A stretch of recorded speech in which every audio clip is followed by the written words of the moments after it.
Dalam upaya percepatan memperkenalkan marketplace NFT Woodfeeble secara luas, WSPP gelar talkshow bertemakan WSPP Tempat Berkarya Tanpa Batas yang diselenggarakan di Hotel Grantage BSD Tangerang pada hari Minggu 9 Januari.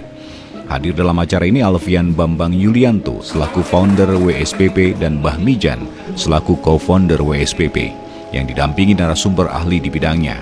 Talkshow yang juga menjadi ajang temu kangen dan kopi darat komunitas holder WSPP ini diharapkan kedepannya menjadi lebih baik, berkembang dan memberikan keberkahan bagi para holder WSPP.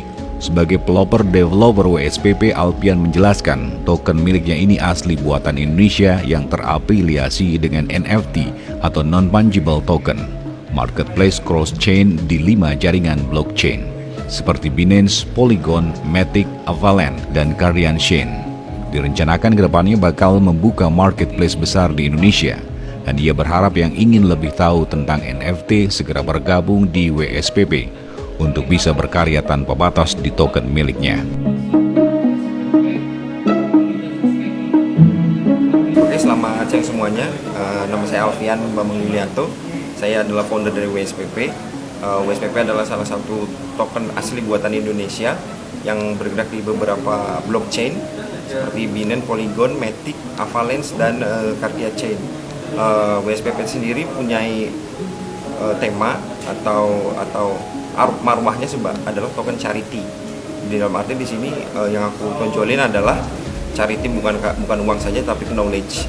Dan sekarang pada saat ini kita bergerak di bidang NFT non fungible token yang dalam arti semua orang bisa berkarya tanpa batas untuk menyimpan karyanya di dalam suatu sistem blockchain.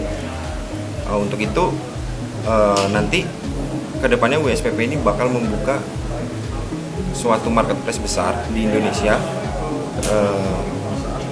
Tujuannya untuk nggak membatasi teman-teman untuk selalu berkarya.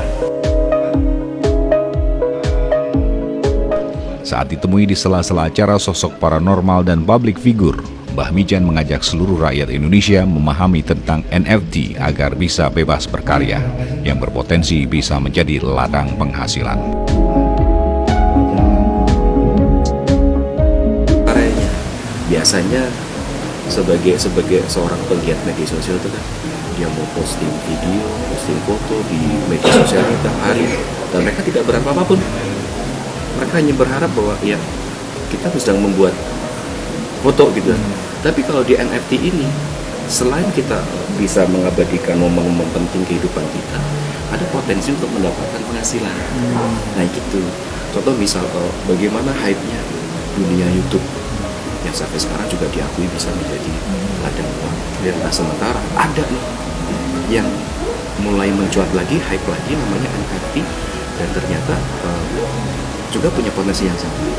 Nah, kita mengajak seluruh rakyat Indonesia itu memahami tentang NFT, kemudian bagaimana cara mereka bisa berkarya, lalu kita fasilitasi.